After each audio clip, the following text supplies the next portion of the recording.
श्री स्वामी समर्थ. जय जय स्वामी समर्थ. स्वामींचं नाव घेऊन मी ह्या व्हिडिओला सुरुवात करते. दिवाळी हा हिंदूंचा सर्वात मोठा सण आहे आणि 5 दिवसीय सणामध्ये भाऊबीजेचा 5व्या दिवशी सण साजरा केला जातो. भाऊबीजेला यम द्वितीया असेही म्हणतात. भाऊबीज हा सण भाऊ बहिणीच्या नात्यावर आधारित एक सण आहे जो मोठ्या श्रद्धेने आणि परंपरेने प्रेमाने साजरा केला जातो. रक्षाबंधन नंतर भाऊबीज हा बहीण भावाच्या प्रेमातील समर्पित असलेला दुसरा सण आहे. ह्या व्हिडिओमध्ये आपण औषणाचे ताट कसे तयार करायचे, दिवा कोणता वापरायचा, कणकेचा की धातूचा, भेटवस्तू काय द्यायची ह्याबद्दल संपूर्ण माहिती मी ह्या व्हिडिओमध्ये देणार आहे. तर व्हिडिओ शेवटपर्यंत पहा आणि जर तुम्ही माझ्या चॅनलवर नवीन असतील तर चॅनलला सबस्क्राईब करा आणि शेजारी बेल आयकॉनसुद्धा प्रेस करा. या दिवशी विवाहित बहिणी भावाला आपल्या घरी भोजनासाठी बोलवतात आणि भावाला प्रेमाने भोजन देतात. बहीण आपल्या भावाला टिळक लावते आणि भाऊ भेटवस्तू देऊन बहीण भावाला दीर्घायुष्याचा आशीर्वाद देते. भाऊबीज हा सण बहीण भावाच्या प्रेमाचे आणि स्नेहाचे प्रतीक आहे आणि याच दिवशी मृत्यूचे देवता यमराज यांची सुद्धा पूजा केली जाते. आणि यंदा भाऊबीज ही 15 नोव्हेंबर 2023 बुधवारी साजरी केली जाणार आहे. कार्तिक महिन्याच्या द्वितीया तिथीला हा भाऊबीजचा सण साजरा केला जातो. ह्याला यम द्वितीया असं सुद्धा म्हटलं जातं. यंदा कार्तिक महिन्याची द्वितीया ही मंगळवारी म्हणजे बलिप्रतिपदेच्या दिवशी म्हणजे दिवाळी पाडव्याच्या दिवशी दुपारी 2:36 सुरू होणार आहे आणि 15 नोव्हेंबरला दुपारी 1:47 समाप्त होईल. त्यामुळे उदय तिथीनुसार भाऊबीज ही यंदा 15 नोव्हेंबरला साजरी केली जाणार आहे. आणि शुभ मुहूर्त जो आहे तो सकाळी 10:45 पासून दुपारी 12:05 असेल. तर आपल्याला ह्याच वेळेस आपल्या भावांचं औक्षण करून घ्यायचं आहे. एका आख्यायिकेच्या नुसार यमदेव जे आपल्या बहिणी यमुनाच्या घरी भाऊबीजच्या दिवशी गेले होते व बहीण यमुनेने जे आहे यमराजांना गोडधोड जेवण खाऊ घातले आणि त्यांचं औक्षण केलं आणि त्यांच्या दीर्घायुष्यासाठी प्रार्थना केली. तेव्हा यमदेवांनी तिला प्रसन्न होऊन वर मागण्यासाठी सांगितले. त्यावर यमुनाने यमराजांना सांगितले की प्रत्येक वर्षी ह्याच दिवशी तू माझ्या घरी यावे. आणि वरती म्हणाली जी पण बहीण ह्या दिवशी आपल्या भावाचं औक्षण करेल आणि भाऊ आवर्जून बहिणीच्या घरी जाईल त्या भावाला जे आहे तुझं भय कधीही राहणार नाही. आणि यमदेवांनी तथास्तु म्हटलं आणि तेव्हापासून जे आहे यमद्वितीयेला भाऊबीजचा सण साजरा केला जाऊ लागला. तर आपल्याला भावाचं औक्षण करण्याकरता कणकेचा दिवा बनवायचा आहे. कणकेला आपल्याला घट्ट मळून घ्यायचं आहे आणि त्याच्यापासून आपल्याला दिवा तयार करून घ्यायचा आहे. आणि त्याचबरोबर आपल्याला 2 मुटकेसुद्धा बनवून घ्यायचे आहेत आणि जेव्हा आपण दिवा ठेवतील त्याच्या दोन्ही बाजूला एक मुटका आपल्याला ठेवून घ्यायचा आहे. त्याचबरोबर आपल्याला लागणार आहे कुंकू. कुंकू हे आदिशक्तीचं प्रतीक आहे, सकारात्मकताचे प्रतीक आहे, म्हणून आपल्याला ताटामध्ये कुंकू आवर्जून ठेवायचं आहे. जेव्हा आपण आपल्या भावाच्या कपाळावर कुंकवाचा टिळा लावतो तेव्हा त्याच्या आयुष्यामध्ये सुख समृद्धी येते असं म्हटलं जातं.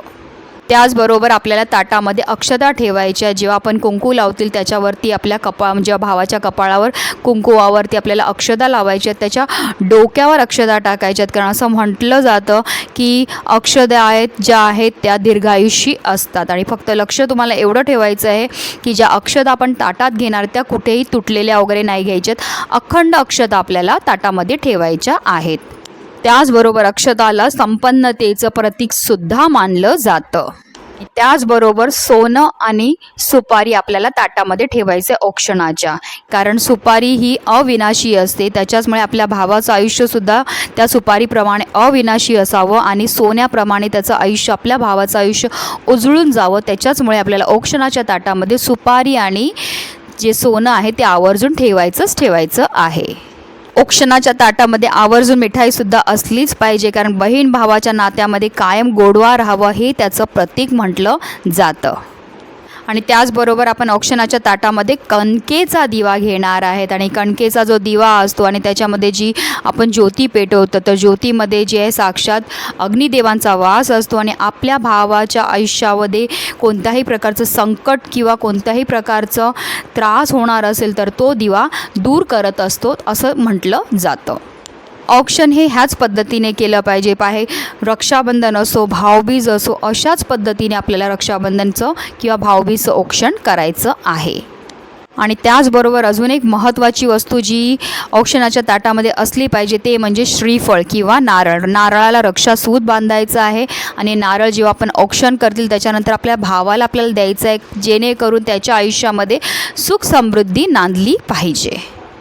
तर ह्या औक्षणाचे ताट हे अशा रीतीने आपल्याला ह्या वस्तू असल्या पाहिजेत. आता ताट आपल्याला तयार कसं करायचं आहे तर सगळ्यात पहिलं औक्षणाच्या ताटामध्ये मधोमध जे आहेत आपल्याला अक्षता ठेवायच्या आहेत आणि त्याचबरोबर अक्षतांच्या बरोबर समोर आपल्याला कणकेचा दिवा ठेवायचा आणि त्या दिव्याच्या दोन्ही बाजूला आपल्याला एक एक कणकेचे मुटके ठेवायचे आहेत. उजव्या बाजूला आपल्याला हळदी, कुंकू, सुपारी, सोनं आणि नाणं ठेवायचं आहे आणि डाव्या बाजूला आपल्याला मिठाई ठेवायची आहे. आता औक्षण करण्याकरता आपल्याला आपल्या भावाला जे आहे पाटावरती बसवायचं आहे आणि त्या पाटाच्या भोवती आपल्याला सुंदर रांगोळी काढायची आहे. औक्षण करताना भावाच्या डोक्यावर टोपी किंवा रुमाल असणं फार गरजेचं आहे.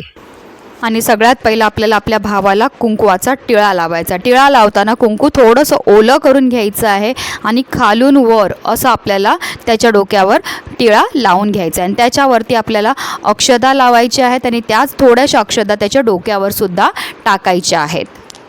आता जे आपण औक्षणाच्या ताटामध्ये सुपारी, सोनं आणि नाणं घेतलेलं आहे ते आपण एकत्र सुद्धा ओवाळू शकतात किंवा आपण एक एक करून सुद्धा ओवाळू शकतात. मी तुम्हाला एकत्र कसं ओवाळायचं ते सगळ्यात पहिला सांगते.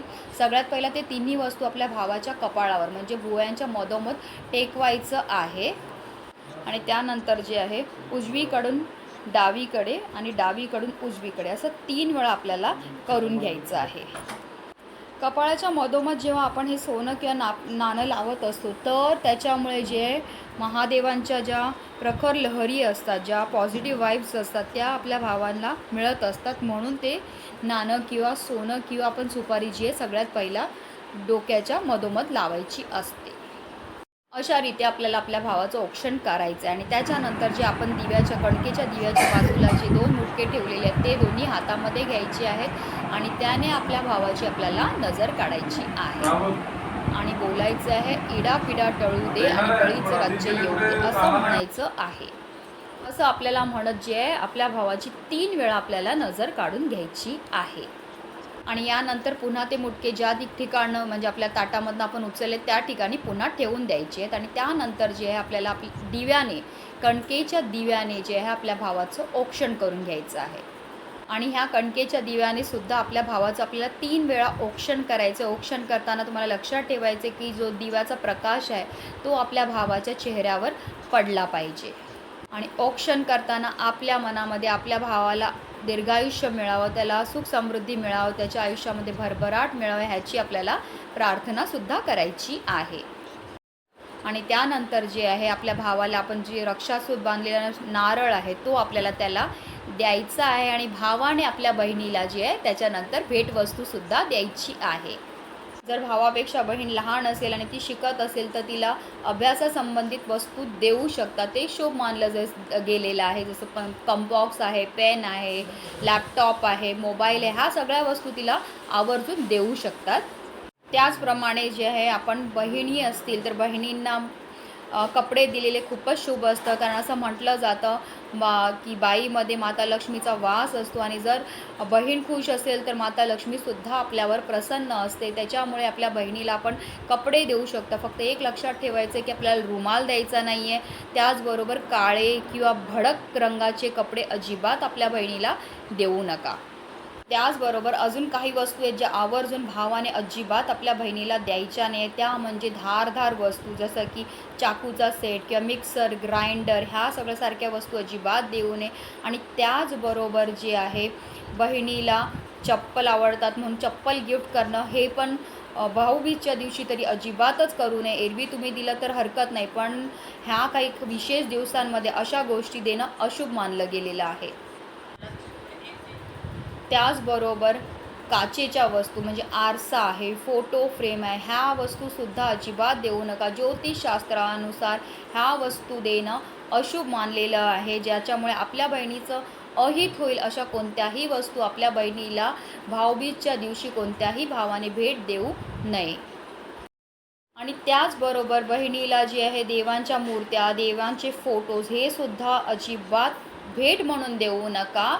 असं तर कोणालाही दिले नाही पाहिजेत. पण ह्या काही गोष्टी आहेत, ह्या काही चुका आहेत ज्या आपल्याला भाऊबीजच्या दिवशी अजिबात करायच्या नाही आहेत. आणि म्हणून व्हिडिओ जास्तीत जास्त लोकांपर्यंत शेअर करा, जेणेकरून सगळ्यांना ह्याच्याबद्दल माहिती पडेल. श्री स्वामी समर्थ. जय जय स्वामी समर्थ.